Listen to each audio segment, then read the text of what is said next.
میت کا مسجد کے اندر آنا اور نماز جنازہ مسجد میں ادا کرنا کیسا ہے؟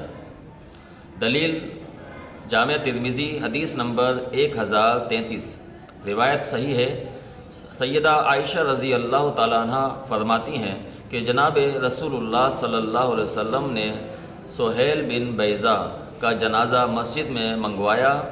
صلی رسول اللہ صلی اللہ علیہ وسلم علی سہیل بن بیضہ فی المسجد، مسجد میں ان کا جنازہ منگوا کر وہاں پر آپ نے ان کی نماز جنازہ ادا کی۔ نبی علیہ السلام سے مسجد کے اندر نماز جنازہ ادا کرنا یہ ثابت ہے، اور افضل بھی یہی عمل ہے کہ پیارے پیغمبر علیہ السلام کی سنتوں کو دیکھتے ہوئے، آپ کے عمل کو دیکھتے ہوئے مسجد کے اندر نماز جنازہ ادا کی جا سکتی ہے، الا یہ کہ کوئی شرعی عذر ہو۔